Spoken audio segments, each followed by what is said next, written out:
What we gonna do right now is go back, way back. Give me your friend.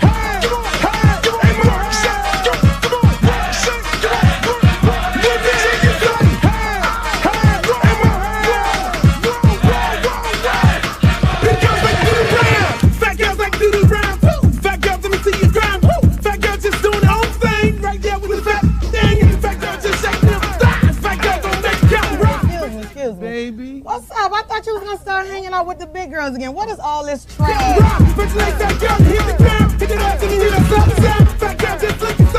Fat girl don't make you deep.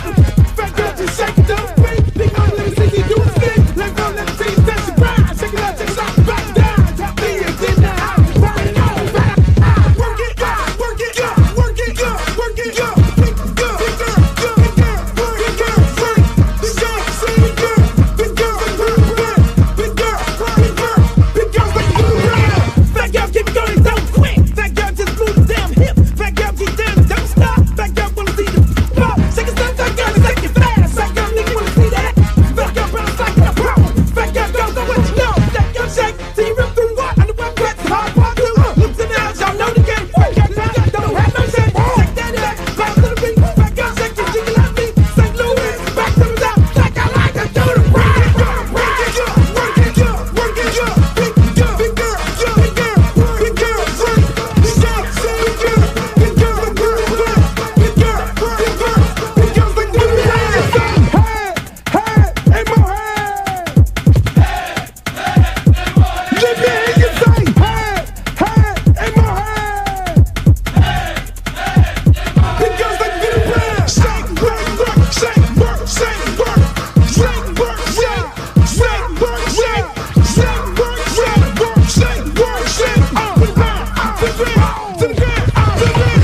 I'm sick of this. Now I want to show y'all a real show with the big girls.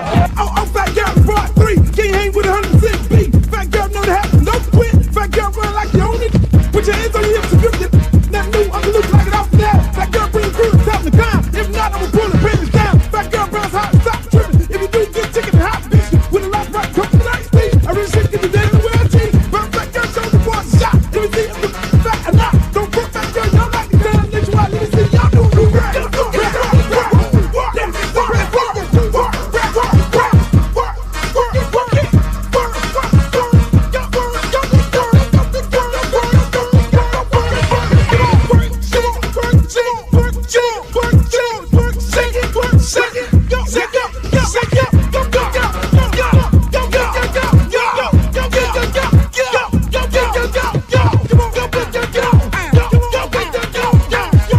I'm sick of it. Where you are? Not ever.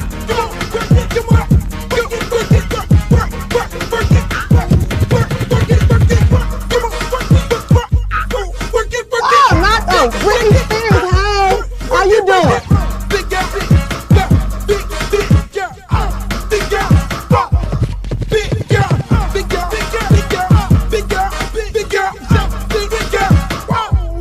Oh, but I ain't the little leprechaun. Girl, your wings are so up. You look a mess. All about the big girls. What about the big girls? Big girl, work it, work it, work. Big girl, work it, work it, work. Big girl, you done suck all the fat off your ass. Yo, what up, y'all? Well, I just love that big girl video. I keep playing it. I just keep playing it because I love it. I mean, it is that time of year. You need big girls in your life. You need big girls in your life. And if you don't have a big girl in your life right now, because it's cold as hell, you got to get one. And if you don't get one right now, your ass going to be freezing. You know, these skinny girls is not happy. I said that the other night. The skinny girls, y'all not in right now. Y'all, that was it for y'all in the summer. People want the BBL girls right now. Not me. I don't do the BBL. I don't do the BBL girls, but I think you guys can like hook up with them right now. You can hook up with the BBL girls right now because they're in need. It's cold. It's fucking cold, even here in Miami. But, it's going to warm up. It's not like y'all in New York. It's not like y'all over there in all parts of the country. Now, y'all ass got to deal with it. You have to deal with it. You have to deal with the cold. Unfortunately, Detroit, you got to deal with the cold. Cleveland, you got to deal with the cold. Even Dallas is cold, I heard. Texas, they say Texas is cold. Y'all are freezing your ass off. Meanwhile, we're down here just chilling in the sun. Summer breeze make me feel fine. Going through the jazz. I don't even know the lyrics to the song, but I can tell you one goddamn thing. We are having us a beautiful time here. We can't complain. We're loving it. Shouts out to my girl Glow. Right now, I'm getting back to the theme of the beginning of the show. I want to know where y'all from. Go in the chat. Let me know where you're from. In the words of my man, Uncle Al, where you from? Where you at? Put it in the chat, baby. I need to know where y'all from. Where you from? Where you from? Are you from Cleveland? Are you from Dallas? Are you from Detroit? Are you from South Carolina? Are you from Orlando? Are you from Miami? Are you from Wynwood? Are you from Westwood? Or where the hell are you from? I need to know. Maryland? You're from Maryland? All right, put it in there. I'll put your name up in here. There you go. Glow from Maryland. How you doing, Glow? This is my good friend, Glow. She's from Maryland. Hey, look, I know you guys are, if this is your first time joining us, we're on all three platforms. We're on Facebook Live. We're on Twitter Live. We are on my YouTube channel where all the beautiful people are on the YouTube channel. That's UncleLuke.tv. Make sure you like, share, and subscribe to the channel because we just do what we do over here. We just do what the fuck we do over here. We have a good time. We talk about all kinds of things. We talk about sports, entertainment, and politics. I'm live tonight. I know I do a bunch of shows where I'm not live, where they are rebroadcast, but I try to get on here every Monday, Wednesday, and Friday, 8 p.m. 8 p.m. the show is live. Then we do rebroadcasts. So if you're looking at it as a rebroadcast tomorrow or sometime, but right now we are live in living color in the fucking flesh. So if you got any comments, go to YouTube or Facebook and you can make your comments throughout the show because I want to hear from y'all. I want to hear what you got to say about these topics. I just don't want to be talking and then having my own opinion about certain situations and you guys have opinion and you want to say something. So I allow you to come in the chat like this young lady, right? Like this fella, right? Like this Thomas right here, Norfolk, Virginia. That's where he's from. She's from Philadelphia. That's where she's from. But we're gonna have a beautiful show tonight. I got a lot of things to discuss. I need to talk about the college football playoffs. I'm gonna give you my take on it. University of Miami versus Notre Dame. And we'll hear from the college football experts and how they feel about it. I want to talk about Tommy Tuberville and his feelings about SNAP benefits. Former Auburn head coach, former University of Miami position coach. And then we're going to hear about how Dabo Swinney is dealing with taking these L's and his opinion about the officiating, which has affected the University of Miami as well. So we are going to have us a big show tonight. Then we're going to talk. Then we're going to hear from some Trump voters who voted for Trump, and they're having buyer's remorse. They're having buyer's remorse because we did say you're going to fuck around and find out. I just look, man. I'm not laughing at people because I know people are going through hard times right now. But at the same time, it ain't nothing come good after. When you say but, it's nothing come good after that. You know, the bottom line is we told you so. But you're going to hear from those good folks. But let's kick it off. University of Miami football. You got to love it. We on the win column. Hey, I got an opportunity today to do CBS Sports. They asked, talked to me. I was on the football field. I had my hat on, my hair wasn't comb. I probably looked like a fucking crackhead on the show. And they were asking me all kind of questions and things like that. I mean, it was amazing. It was absolutely amazing.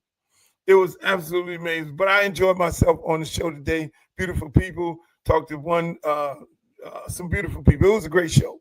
It was a great show. They had a YN up there. They had an old school up there, and they had a beautiful young lady as the host of the actual show. And so I don't know where y'all could go find it, but I urge you to go find it. Next week I'll be on ESPN. I will be on ESPN in Virginia. Every year I do ESPN Virginia when it's time to talk about Hurricanes versus Virginia Tech. Now, if the Hurricanes win this week, then I'm definitely going to go to Virginia Tech and check out that game. I'm gonna get on the plane. I'm gonna get on the plane. Is it Classic Weekend this weekend? FAMU and Bethune-Cookman. I really want to go to that this year. Somebody in the chat, let me know if it is Classic Weekend with Florida A&M versus Bethune-Cookman, because we gonna beat you Wildcats, even though we're having a bad year this year. FAMU football, bad year. But yes, so let's get right into it, ladies and gentlemen. University of Miami football has something in common with Dabo Swinney. They have something in common with Dabo Swinney. Dabo Swinney said the refs are fucking cheating. He basically said the refs are cheating. And if you looked at the University of Miami game and SMU game, receivers was getting pulled down, shit was happening all over the field, referees wasn't calling it. Now, mind you, those are like 8-man crew. They have a referee on the line, another referee in the back of the line. They have another referee in the middle. They have another referee in the back of the middle. Then they have another referee on the other side of the field in the back. They have another referee on the line. Then they have another referee in the back watching the holding. Then they have another. It's like a fucking bunch of referees. And there's no reason why you should be missing these calls. But I had a conversation with my man Streeter and his villains today, and we talked about this. And Dabo Swinney mentioned it also. They have to pay these refs. I mean, these fucking refs, think about it. They don't get paid. It's not they get paid, but it's not a salary. They don't work for them full time. They got to put these refs on full-time pay. Full-time pay. So when you make these dumbass mistakes, you lose your fucking job. These referees go about the business. They check in, take a flight on Friday, go to the game Friday, do the game on Saturday, fuck up the game, hop back on the plane that night, go back home, and that's it. Nothing happens. So if they fuck a game up, they only got paid for 1 day. 1 day. So where's the demand? What? To get it right. They get paid for 1 day.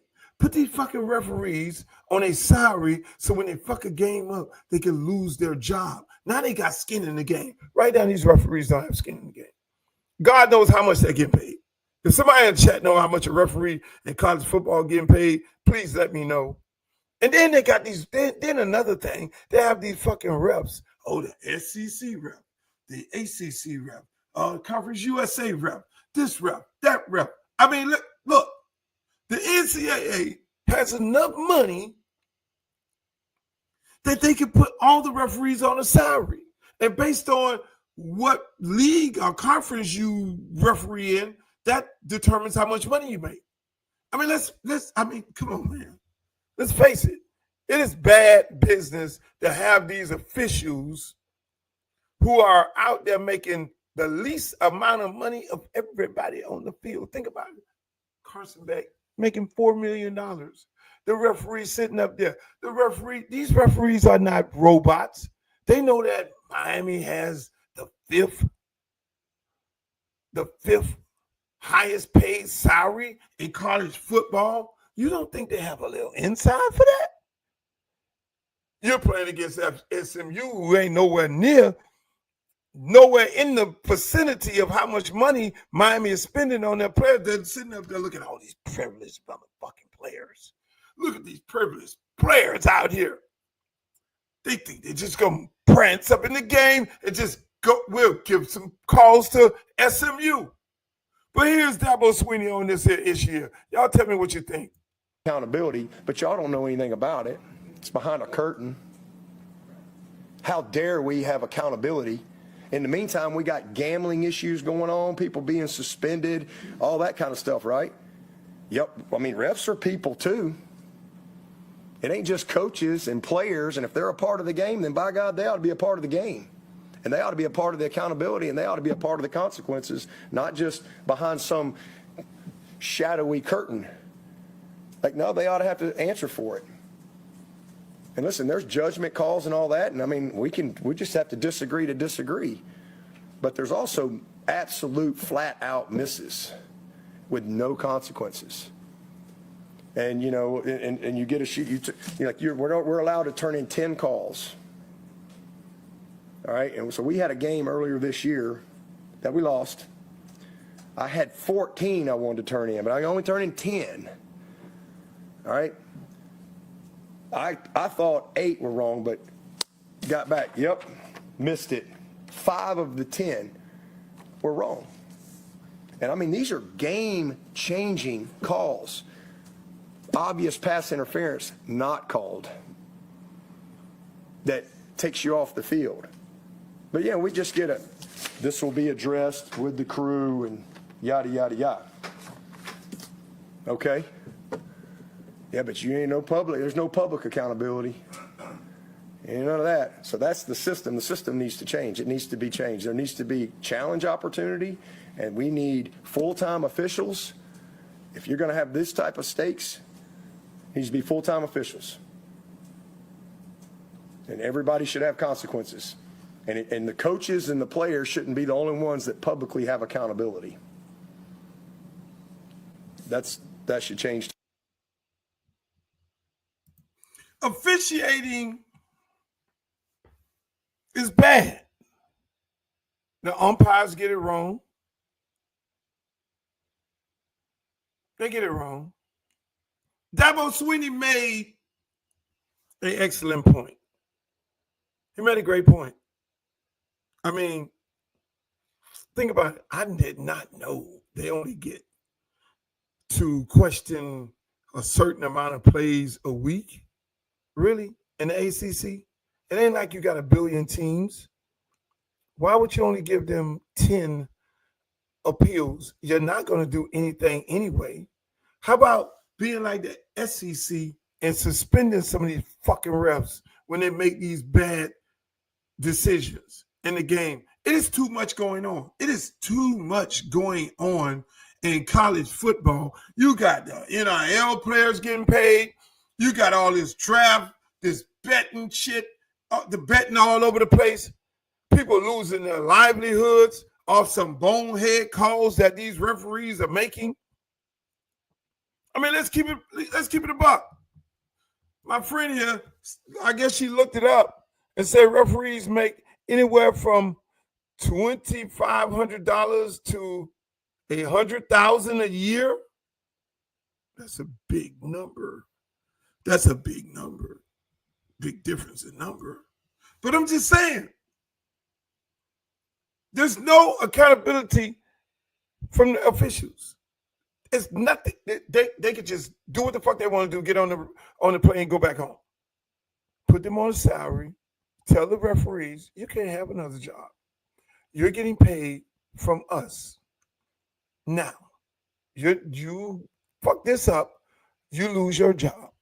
You fuck this up, you lose your fucking job. And I'm with Dabo Swinney on this one. I know a lot of y'all, you just get past your hate for Dabo Swinney. I understand that. Get past that.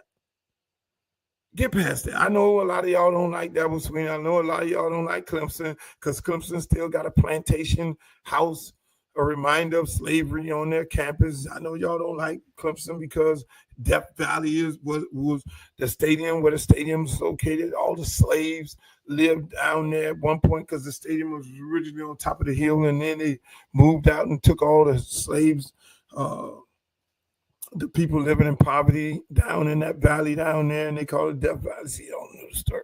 Y'all don't be knowing history. I have to give y'all a little history every now and then on this Uncle Luke podcast because nobody is going to talk about history because they don't want to get into some of those dark things that has happened in the world and the history they want to erase. But that's a whole nother story. That's a whole nother show. But at the end of the day, Miami got screwed. Miami gets screwed every week. I think it was like 23 penalties to like SMU got their first penalty in the second half, like late.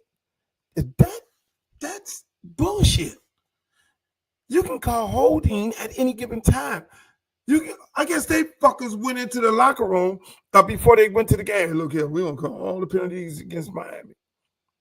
Fuck that. We're gonna call everything against Miami. We're not calling anything. Do not pull your flag for SMU.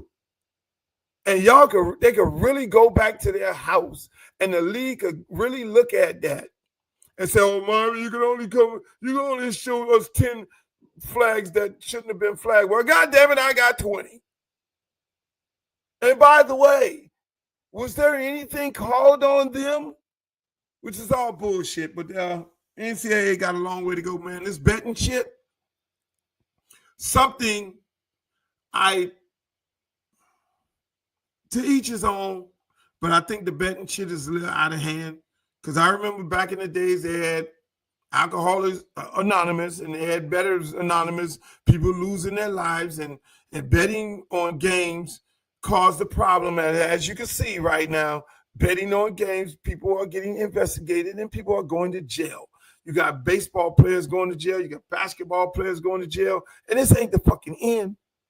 If you can bet on how many minutes a guy is going to play, and he has a bunch of hungry ass homeboys back at the crib, and them homeboy call him, "Hey man, look, I put my last money on you, man, that you don't play 35 minutes.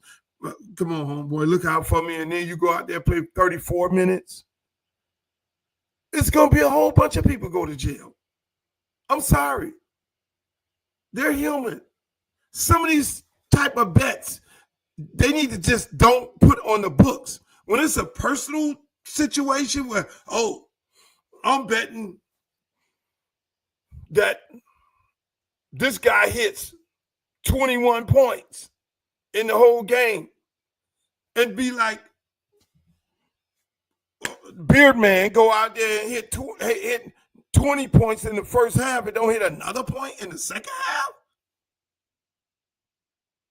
Y'all think this it don't hit another point in the whole fucking second half in the whole game and he played? He didn't get injured? Make this shit make sense. Betting involved in these games, that's why they did not allow betting, because of the shit that's going on right now. So they're taking people and putting them in jail because of their issues. Do you realize half of the dudes in the NFL are broke? Let me say that again. Y'all probably didn't hear me. Do you know half of the guys in the NFL is broke? Y'all think everybody is making hundreds of millions of dollars? There are some guys that make minimum wages. There's some guys that are on the taxi squad. There's some guys that are not making top dollars. And the guys who are not making top dollars, but they're looked at as an NFL player. So when they go home, mama want a new car. Mama want a house. Everybody looking at him like he Big Willie. He making all this money. Nigga, you in the NFL. Mama got to get a house. Mama got to get a car. Daddy got to get a new car. And you only got $300,000. You only got $300,000. So now you got to act like you're making hundreds of millions of dollars because you're an NFL player. And what ends up happening, those guys end up being broke. Then they don't have bills. They got to take care of themselves. Some of those guys in the NFL are living with other guys. Then don't have them habits. The ones who do get a couple of dollars, then they have them habits them women habits where they want to fly them in, fly them out, buy them jewelry, buy them this, buy them Birkenback, buy them all this here. And then you find yourself in the locker room pawning their jewelry to another guy, to the younger guys. Because the agent ain't telling them shit. That's what you got going on. So then now, fuck, I ain't making no money. Let me think about this. I do get a check this week, and it's about $100,000. Man, let me call one of my homeboys. Man, take this $100,000 and put this shit on me because I'm gonna fuck around. Hey, look, we're gonna double this money. I gotta get this money. It happens one time. Then it happens again. Shit, I'm eating. Then I gotta get somebody else involved in the locker room. Hey, nigga, you broke too. Shit, you pawned your jewelry to homeboy running back over here. Hey, look here, man. I gotta wait, man. We called up my homeboy, you homeboy. We gonna fix this shit up. Well, we gonna bet on ourselves, and we ain't gonna play the minutes that we need to play, and then we gonna fucking fall out and play us hurt. Okay, y'all gotta take that individual, that personalized betting out of the game. You gotta do that to save the integrity of the game, people. Speaking of saving the integrity of the game, University of Miami. How in the hell you're going to put Notre Dame? Now, Notre Dame, I like Notre Dame. Shouts out to my man, Sider. I fuck with Sider. Sider's my friend. I love Sider. He was at Penn State. Sider's a Florida boy. Sider played quarterback for Florida A&M. I always remind him about the game that Florida A&M, the national championship, they should have won when he was a quarterback, but he tells me that the coach pulled him out of the game. But that's a whole nother story. He's over there at Notre Dame. They came and see me, Sider, and the head coach. I chopped it up with him. Nice guys. The head coach is Notre Dame, nice guy. Cool dude. First time I ever met him. Cool dude. We chopped it up. He told me about it. Man, I was like, man, Freeman, you green, man. He was like, man, come on, man, come on, My daddy taught me all about you. My daddy put me up on everything. I said, good job, Freeman, daddy. Good job, Freeman, daddy. Put your son up on game. That's the way to do it. You turn your son on to fucking Uncle Luke. You want your son to come out right. You need to give him some of them Luke songs. Everybody used to wonder why. Everybody used to be like, he's corrupting the minds of young people. They're going to be tarnished for life. I always ask people, none of them older, we see Dolores Tucker, the preachers and the pastors, and he's going to corrupt the minds of the young people. This nasty music and Luther Campbell. And then I'm looking at all these people like, Freeman came out all right. Everybody else came out all right. Doctors, lawyers. Hey, man, you inspired me. You helped me. That's a whole other show. I'm not going to get into that, but let's stay right here on this fucking Notre Dame. There's no way college football could put Notre Dame in because so I got to drifting off. I go drifting off every now and then, so y'all got to bring me back in the chat because I'll slide off into a whole nother conversation because I got mad conversations and mad stories that I can sit here and tell y'all. But going back to this Notre Dame, Miami beats Notre Dame, and these people are thinking about putting Notre Dame over Miami. Here we go. Miami is the highest ranked team out of the ACC, and the ACC is a chaotic situation potentially, depending on how these last few weeks play out. It seems as if maybe there was a bit of a course correction on the ranking of the Hurricanes. I know a couple of teams lost, but you also have some head-to-head components to evaluate there. What was the discussion like on Miami? Yeah, I mean, Miami, I think, Reese, you said it, we had some teams lose. And again, the conversation with Miami has been, about their consistency especially on offense. They've been really, really good, on defense. Obviously, the head-to-head with Notre Dame comes up, and, so a lot of conversation about Notre Dame, 7 straight, better defensively than what they were at the beginning of the year. So all of those things played into it. We've got great respect for Miami. When you think about the eye test, they're really talented, both sides of the ball. just need to be a little bit more consistent on the offense. You see the key thing that he said? See the key thing he said? University of Miami offense. That's saying Shannon Dawson, Mario Cristobal, who's the offensive line coach, mirror ball, drop ball, beard receivers, running back coach, tight end coach, offense. That is saying you fuckers on offense, it's up to y'all to make a case. It's on you, Shannon Dawson. It's on you, Mario Cristobal. All y'all on offense. You're offensive line coach. They're saying our defense is playing lights the fuck out. It's on you, Shannon Dawson. Now, mind you, if you know me, and if you've been following me, I am not a fan of Shannon Dawson. Under no circumstances. I know Cam Ward was improvising last year, and I saw TBD looking like Carson Beck because they're not improvising. But everybody wants to shoot the messenger. Oh, Luke, you're saying that you have a problem with Shannon Dawson because he put your boy Ray Ray on the bench. Well, no, not really.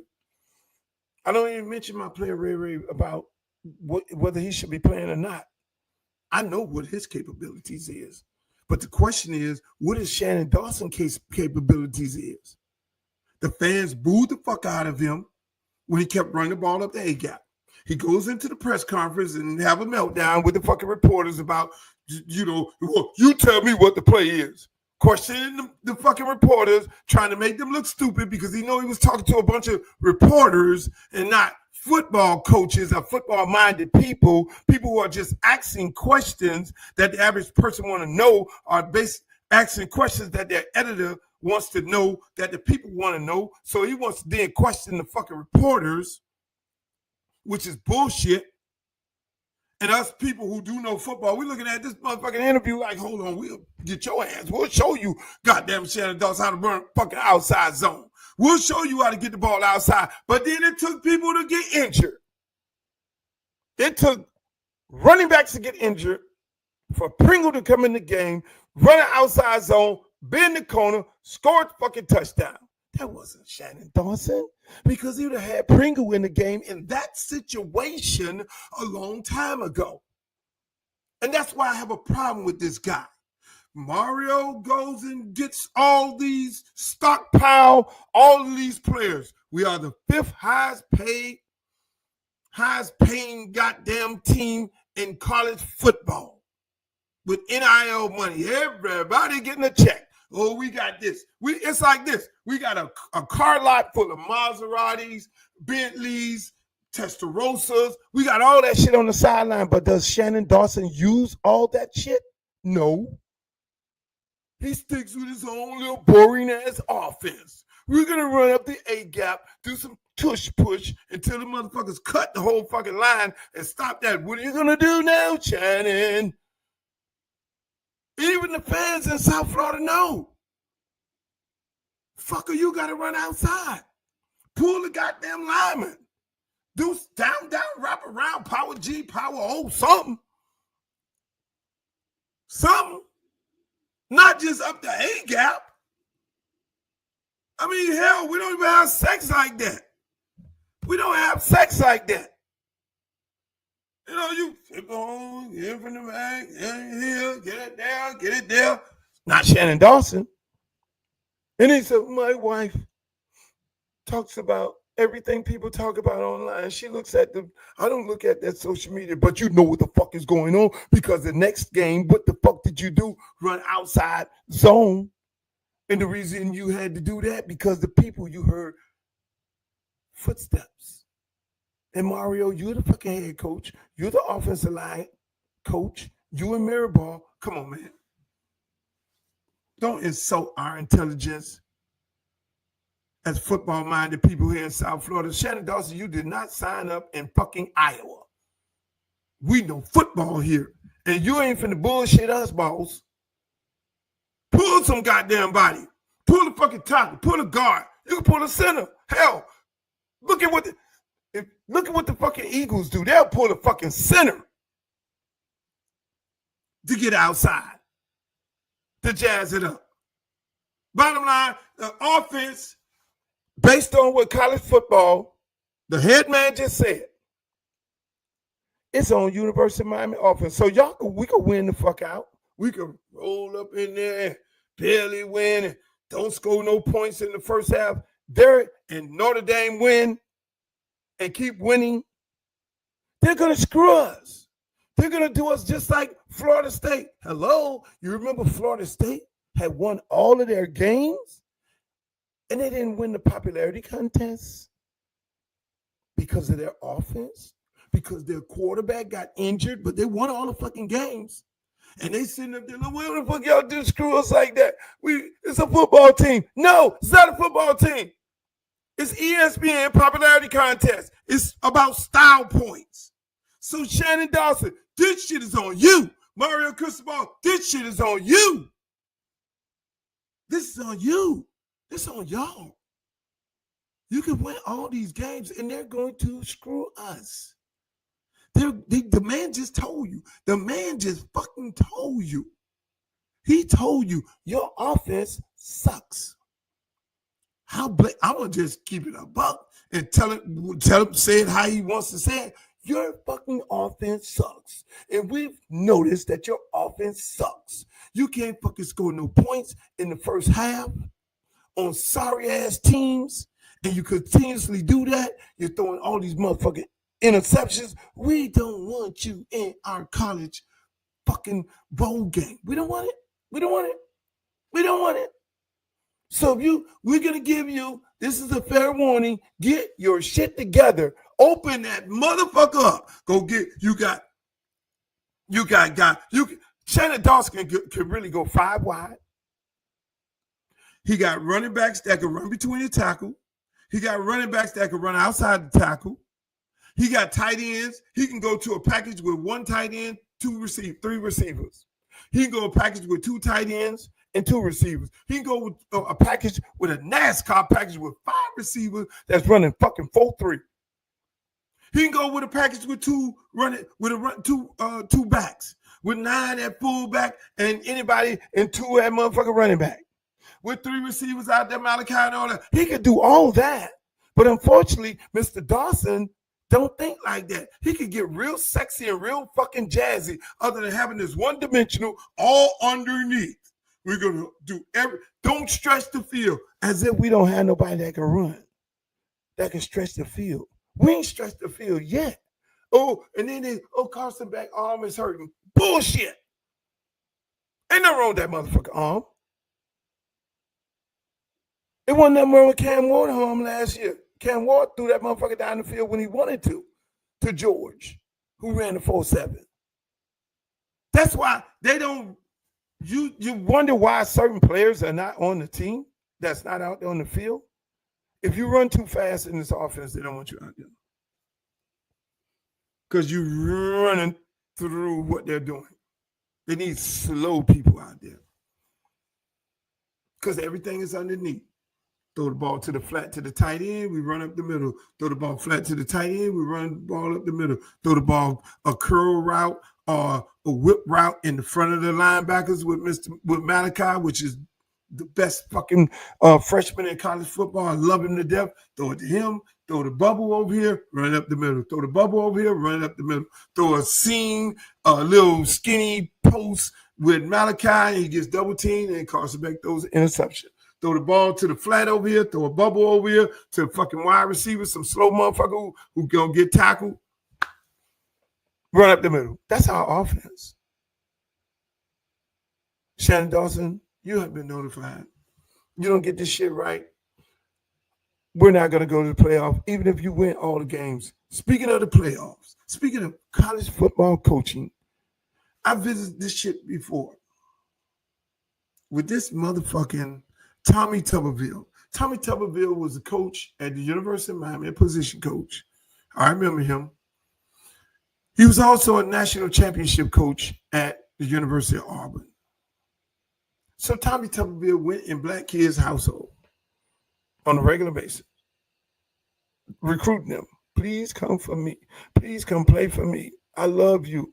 I love you. You and your family, I need you to come play for me so I can win and I can make millions and millions of dollars to give to my wife and all that there. I need you black kids to come play for me football. I love you. I love you. You're going to be my friend for life. But then what does Tommy Tuberville do? Stop coaching football and then go to the Senate. And now he's in the Senate. This is how he really, really feel about black kids in the inner city, the ones he used to recruit. A lot of them that in some of these inner cities that they're going to need SNAP to survive, and they're getting a lot of calls, and the pressure is going to be put on them. A lot of people need to go back to work. A lot of young men that are on SNAP that should be working. Anyhow. Wait, no. Let's let that sink in. Mike, Tommy Tuberville, a guy who held up the appointments in the Pentagon for several months out of Senate procedure. Yep. I don't know that he knew a lot about football, given his overall coaching record. Wow. But I do know that he knows very little about American culture, American employment, and how the Congress ought to operate. And the SNAP program and who it helps. He's talking about the young men in his state. Yeah, I mean, for example. That's what I'm saying. I mean, that's what we've been saying is, again, is Tommy Tuberville thinking he's talking about people that live in Brooklyn? Or is he talking about people that live in Demopolis, Alabama, that live in Bessemer, that live around Birmingham, Mobile? I mean, you're like, this is the ignorance of a lot of these Republican leaders, Willie. They think that they're owning the libs when, in fact, it's their constituents who disproportionately take from the government. It's their constituents who disproportionately, as far as tax money goes, who disproportionately are impacted by Medicaid cuts. It's his people that are going to be just completely hammered by SNAP benefits. I know Alabama. I love Alabama. You don't have to drive too far out of Mountain Brook to understand there are a lot of good people in Alabama that need Medicaid, that need SNAP benefits, and a lot of them are people that voted for Donald Trump. That's the ignorance of all this. 750,000 people in the state of Alabama are on food assistance. SNAP. That's 15% of the population of the state. That's a lot of Did people. he just lecture and them? it's also, there was some code in there. It's not just the people who didn't vote for him, who he's suggesting to go out and work. It's people who support him, who support Donald Trump, who rely on the government for rural hospitals, for food assistance, all this. So this position of, like you say, kind of owning the libs. Yeah. These are your constituents, the people who rely on you to get them the benefits they need. It doesn't make sense. Do you think Tommy Tuberville could tell you what the WIC program is? No. Women and Infants? No. Do you think he could tell you the impact that program disappearing November 1st would have on his constituents? No. These people get in Congress and they show their true colors. Well, in this case, Tommy is in the Senate. The comment he made, they're in those communities, they need to go get them a job. That's a problem. For Tommy to make a statement like that, you know who he's talking about. But here's the wild part about that. There's more white people on food stamp there is black people. There's more white people on governmental assistance than black people, because there's more white people in this country. But let people lead you to believe, the media will lead you to believe as if this is a black person thing. This is only black when there is more white people on SNAP, on food stamps, than there are black people. There are more seniors on food stamps than there are black people. There are more college students on food stamps more than black people. But when you look at the news, the first thing they do is they put the camera up in the face of some young black mother.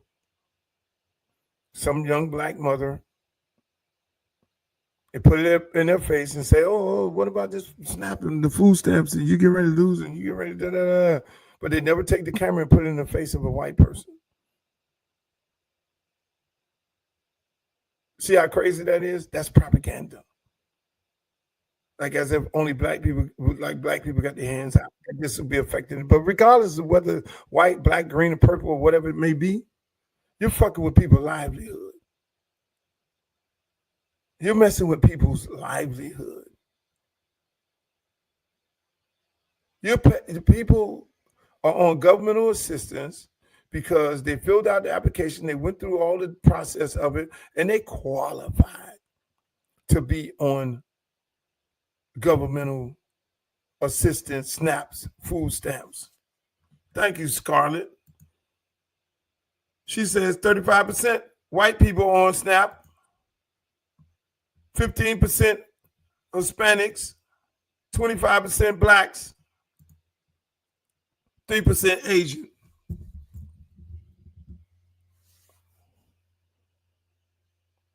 I trust her. Those are the numbers. So it's amazing that these people get on here, and the first thing that they want to tell you is that I'll make you believe that they're directly affecting black people. And Tommy Tuberville and those folks, I mean, for a guy who made millions and millions of dollars coaching football, going up into black kids' household, begging their parents to send them to play for him so that him and his wife can make millions of dollars. His wife needs to be ashamed of herself, of letting him say that shit. She should be divorcing his ass. But a lot of these coaches feel the same way. A lot of these coaches in college football feel the same way, unfortunately. They feel the same way. They think of these black men and young men as fucking slaves. They think they're doing them a favor. To be honest with you, they don't give a fuck about these kids. They tell them everything. They tell them any and everything to get them to come play for their team so that they can win a championship and they can go back and get another $8-10 million contract to go get an $8-10 million contract off the backs of these young black men. Off the backs of these young black men. And that's how they really feel about them. You got coaches around here, their wife be fucking on Twitter and family members on Twitter talking that racist shit, signing up to the racist rhetoric that comes out of the mouth of these politicians. You got Shannon Dawson, the University of Miami fucking offensive coordinator who's sucking up the place, gets on Twitter, I'm praying for Charlie Kirk and his family. I knew it was the reason I don't fuck with that guy. I could smell it on him. I could see it on him. I could see the red beaming from that motherfucking neck. And I know somewhere in the back of the house is one of them goddamn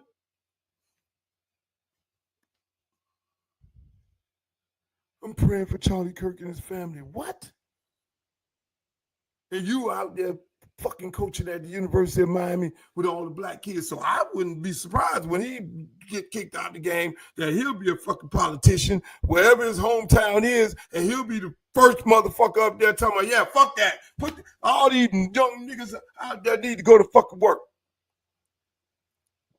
We gonna cut all our business. Tommy Tuberville is the same one who told y'all wouldn't get no reparations and had a big old rally. Go look it up. Don't believe me? Look it up. Don't believe me? You don't have to fucking believe me. Go fucking look it up. It's a lot of fucking racist people that are coaching these kids. That's why I tell parents, you better be careful. You need to be very careful of who you leave your kids to. If the black coach come get him, go with the black coach. Go with the black coach. I'm telling you right now, go with the black coach. Don't get caught up in all that shit because most of them white ones, they don't give a fuck about your kids. And if you need to know which ones do give a fuck about your kids, just call me, DM me. I'll be like, yeah, he good. Yeah, he good. There are some white coaches who are fucking cool. But the majority of them are like this motherfucker. Let Donald Trump come to the game. There'll be ass kissing, licking, and all kind of motherfucking shit going on. My God. I got a special guest, ladies and gentlemen, on the show. His name is Pastor Gary Johnson from Miami, Florida. Pastor Johnson is a good friend of mine. Pastor Johnson is the pastor for Puff Daddy. Pastor Johnson speak to Sean on numerous occasions. Pastor Johnson went to court and spoke on Diddy's behalf. I even told Pastor Johnson when he went there, man, tell the brother I'm praying for him. Because I consider Puff Daddy as a friend of mine. I have a lot of friends that have did some things and made some mistakes and get an opportunity to go and do what?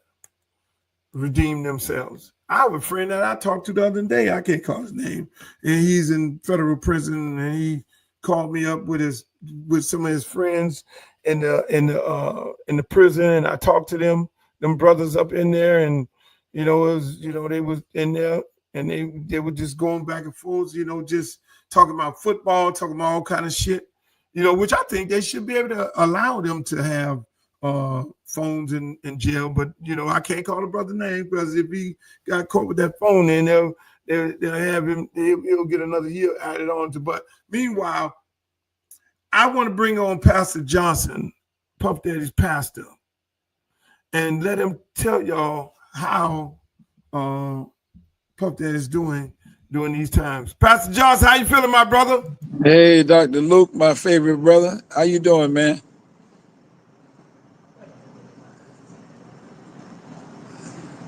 Can you hear me?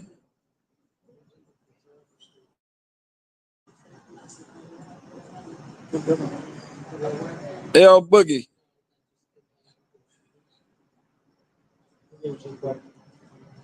Can you hear me, Luke?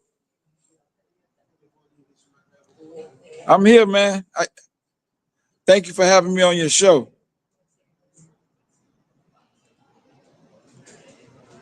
I don't know if you can hear me, but I can't hear you. Let me get it together. Now you can hear me right now. I know you I can hear you now. Yeah, I can hear you. Clearly. Now you can hear me. Yeah, welcome to the show, Pastor Johnson. How you feeling, my brother? Man, this is scary. Well, wonderful. I see you got you over there with the A in the back. I see you got an A on A for excellent over your shoulder. You know where I'm at. Over your shoulder. You know where I'm at. I'm at our office. Yes, sir. Aficionados. Make sure. Hey, if you want to know where the best cigar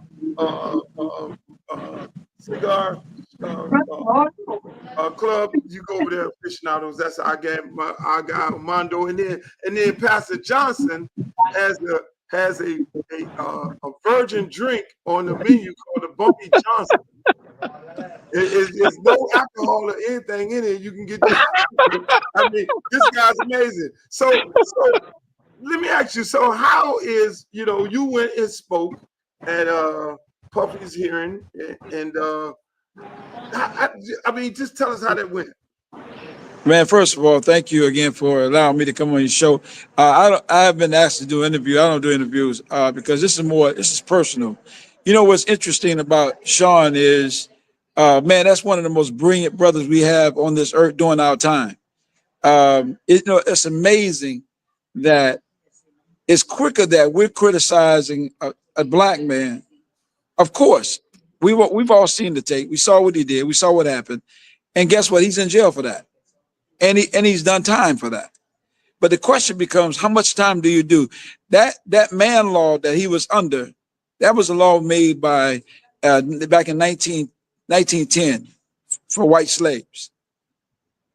And Jack Johnson was also charged with that same law.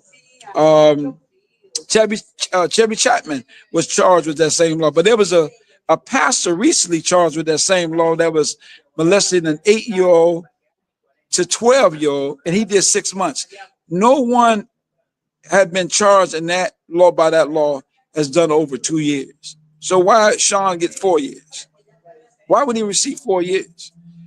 At the end of the day, think about this for a second, Luke. All that propaganda, all those lies that was told about he had children, what happened to it? Whatever happened to all that stuff?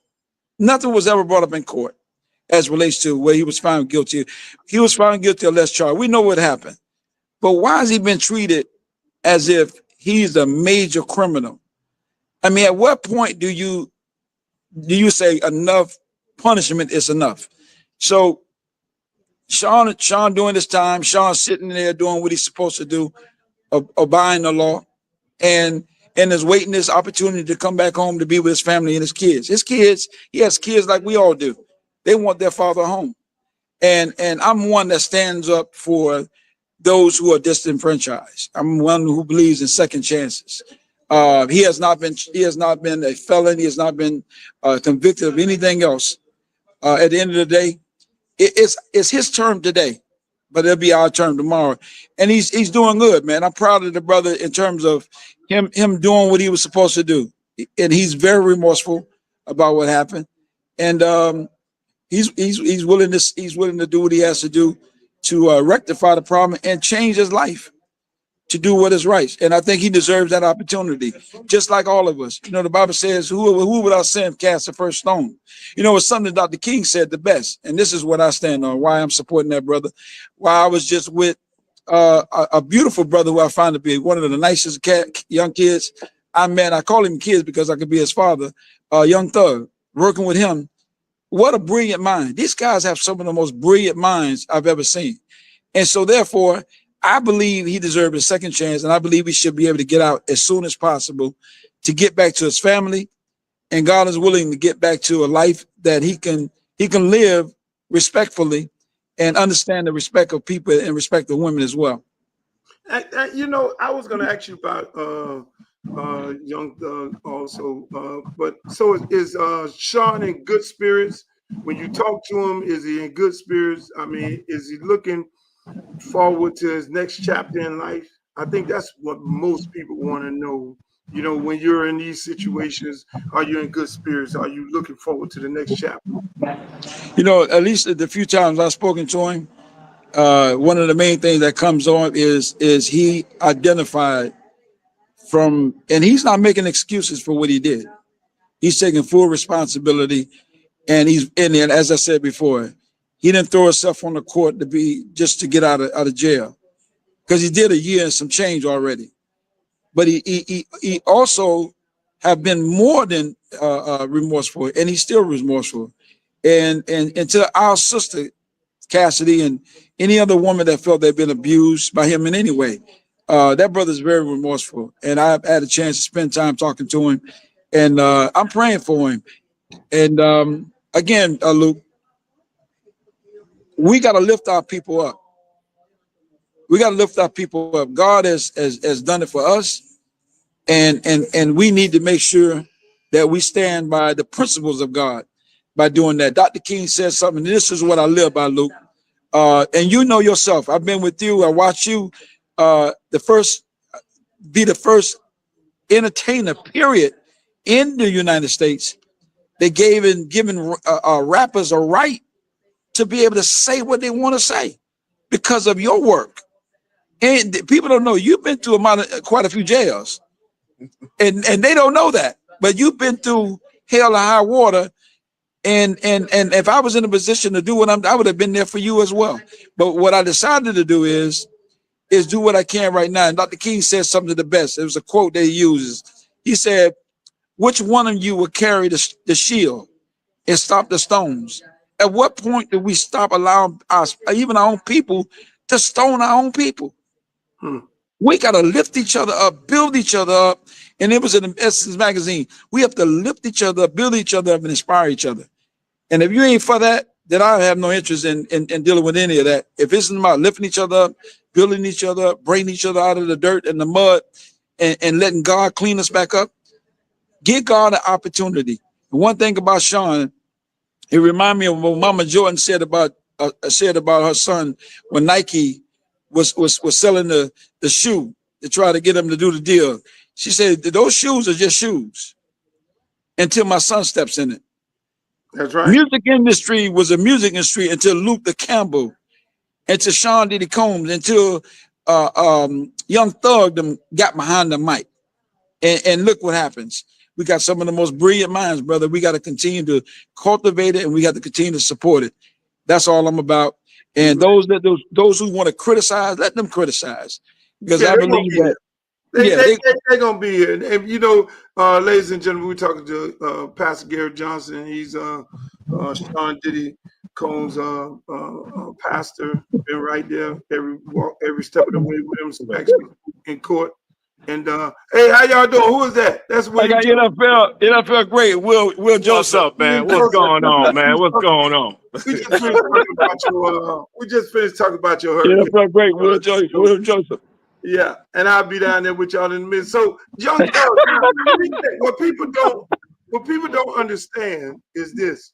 Just like you say, and people need to know this young man right here, Pastor Johnson, because he ain't new to helping. This ain't his first rodeo. Just like you say, if you look at when BET gave me the award, and you saw me on stage, the Lifetime Achievement Award, you saw Pastor Johnson behind me. He was right there with me. He's always there trying to help and rehabilitate brothers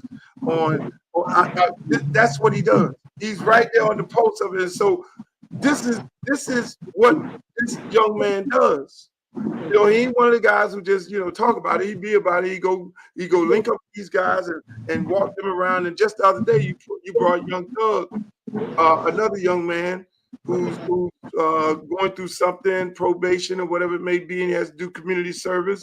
And you brought him by my youth program. Talk about some of the things, some of the work that you're working with Young Thug and by his character as well, because a lot of these young people, the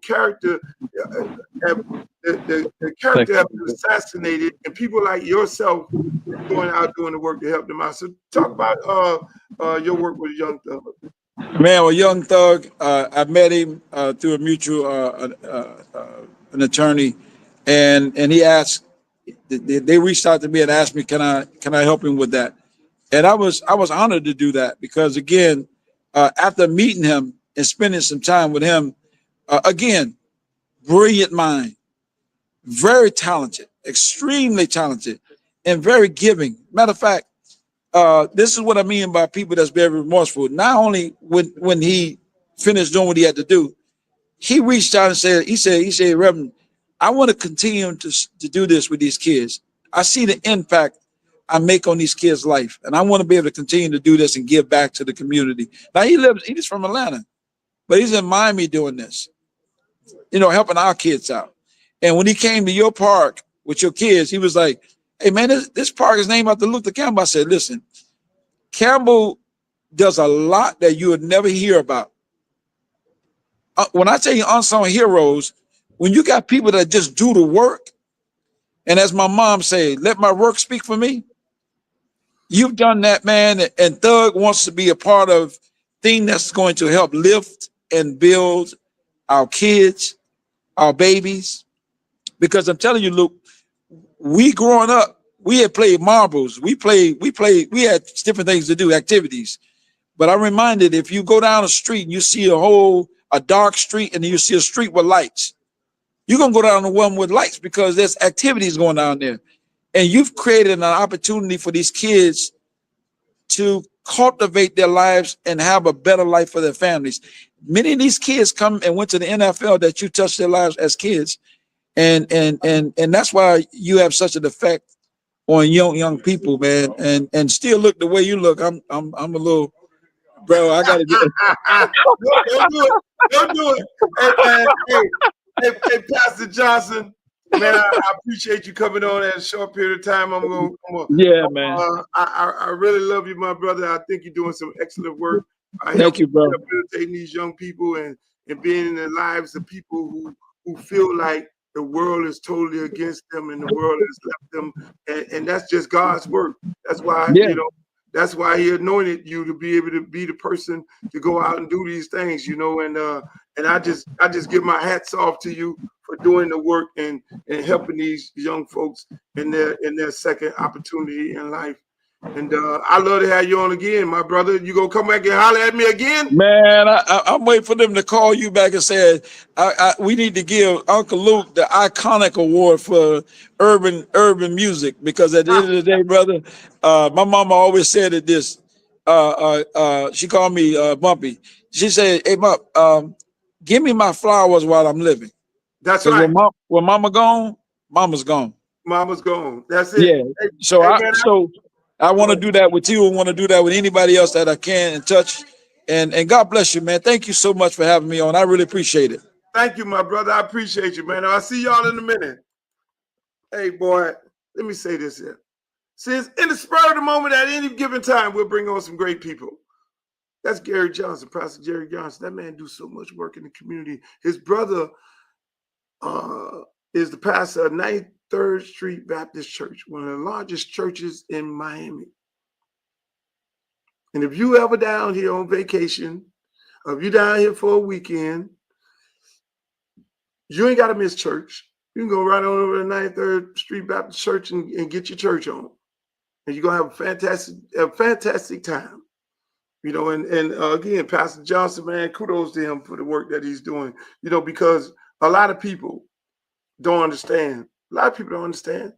When times are rough and everybody go to leave you and everybody turn their back on you, all your friends who you took care of, all the people who you put money in their pocket, all the people who mortgage you paid, all the women who you put bags, purses, paid their rent and all this, all the brothers that you bought cars for, bought houses and everything for, and then they leave you when times get rough. And they leave you when times get rough. We all have been there, did that, and bought the t-shirt. Well, when they think you're down and when they think you don't have no more money, then you see them start falling off like flies. And then you be in your darkest moment, and the people remember the individuals who are still been there with them. No different than me. We all gonna be like that song that New Edition made. Sunny days. Every day, everybody know them. Storms will come for sure. This we know for sure. But who's gonna be standing there with you when the storm come in the house and the roof fall off? And when you're going through some difficult times, that is when you find out whether that person really love you, care for you. It's all great and fine and dandy when you got it. When everybody living large and they flying on the jets and they on the yachts and they partying and they drinking and they talking about how much they love you. But when the song gets to that part, after the sunny days and them storms come, for sure, who's going to be there with you? And I'd like to thank Pastor Gary Johnson for coming on at this short period of time, because he does not do any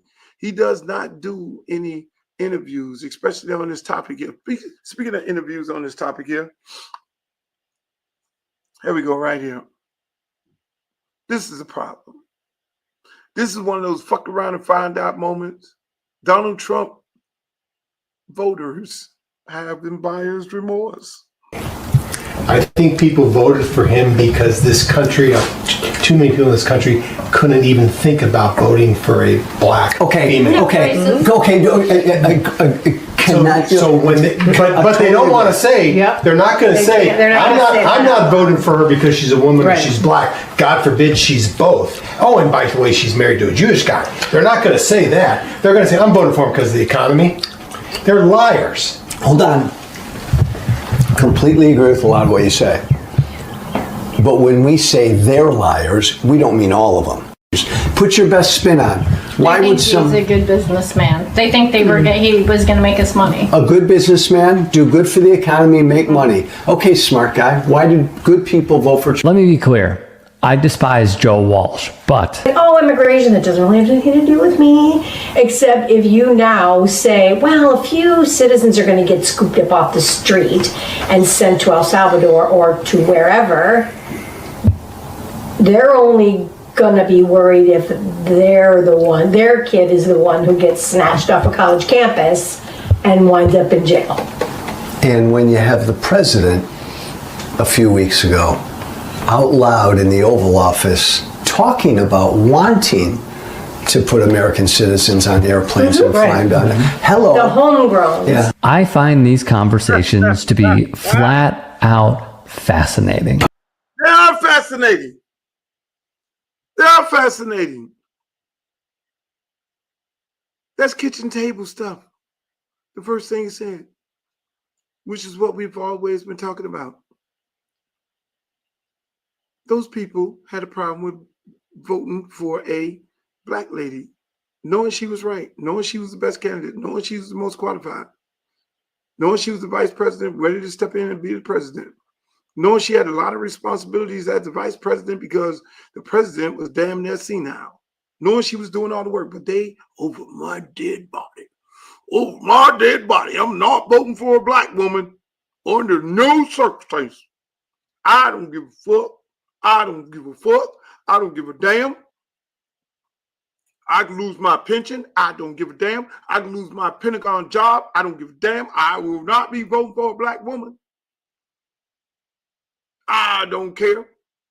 And I don't think Trump gonna do all the things that he says that she's saying he's gonna do, but y'all done fucked around and found out. He can't do it. We got a constitution. We got a constitution. He's not going to be able to do all of those things. So I'm not voting for the fucking jigaboo. I'm not voting for the jigaboo woman. Fuck that over my dead body, over my bank account. Oops. Over my bank account. Oops. Over my migrant workers. Oops. Over my construction workers. Oops. These tariffs, I don't think he's going to do. Oh, costs us more money. He's going to bring down the prices of the groceries. Oops. She can, well, if he says he can do it, he can do it. She has a plan. Fuck that. I'm not voting for the black lady over my pocketbook at the grocery store. Oops. Now they haven't buyer's remorse. Meanwhile, we sitting over here like, well, okay. We told you. That's what you did. Now they trying to run out here Gavin Newsom? No. I'm waiting for Kamala Harris to run for president again. You fuckers who voted for what we have right now, you're going to vote for Kamala Harris. I'm urging all black people and all white people who voted for Kamala Harris the first time, because there was a lot of white people that voted for her, to vote again. And you fuckers who put us in this situation that we're in right now, you're going to vote for the black woman. Other than that, you can vote for J.D. Vance and get another 8 years, 4 more years of the same shit that we're in right now. So if you get up there and get your racism shit on that you cannot stomach to vote for a black woman, then that's on you. And if this fucking guy from California win the nomination, they somehow rigged that shit where Harris don't win, then I'm gonna vote, but I'm gonna pass by that part of it. I'm gonna pass by that part. Speaking of passing by that part of it, let me just show y'all a little show that I did the other night. This is a good time. This storytelling now. Storytelling time. Enough of the bullshit. It's story. I did a show the other night for some corporate folks. It was a beautiful, it was like a real quick situation, but it was a whole bunch of corporate folks, black folks, brand ambassadors, that came down to Miami Beach, and they rented out the club, and it was a surprise thing where they asked me to come and do the show. And here's a little sneak peek of me going out there doing the show.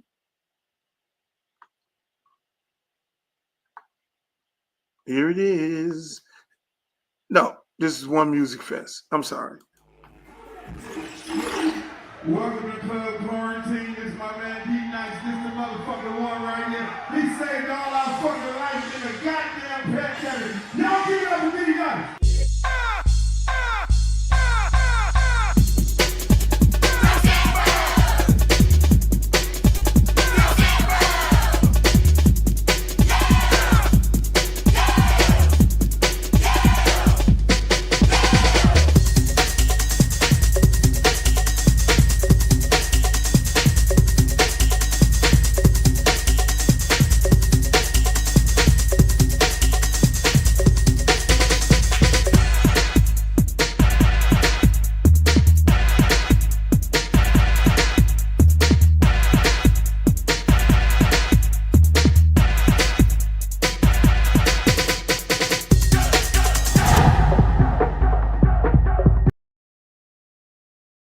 I got it wrong.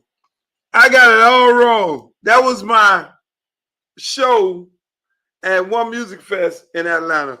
I got it all wrong. On Friday, I'm gonna show y'all the highlight of the show that I did on Miami Beach. Meanwhile, I'd like to thank you guys for joining me tonight. I hope you all had fun. I hope you all have fun tonight. We're gonna start bringing in more guests. A lot of my celebrity friends, they want to come on the show. They want to support the show. Which is a beautiful thing. I've been holding them back because I just wanted to be able to be intimate with you guys. But I thought it was important to bring on Pastor Gary Johnson to talk about the well-being of Puff Daddy and his work that he's doing with some of these guys and helping rehabilitate some of these young men, get them back in the society like the Young Thugs and all them other world. And it's a beautiful thing, man. But the night show, again, it was brought to you by no other than Loop Gear. You can go to www.looprecord.com, not with an S, and get you some gear for the winter. We got the bombers, we got the hoodies. I should have had a sweat jacket on right now. We got the t-shirts, we got everything. We got some ladies outfits and all that for the ladies.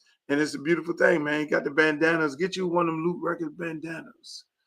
Oh, man, you need that in your life. But at the end of the day, hey, man, we had a great time today. Shouts out to my girl, Glow. Make sure y'all follow her. She does a great job with the merchandise that she makes in a custom way. It's a beautiful thing. But we had a good time tonight. This was a beautiful show, man.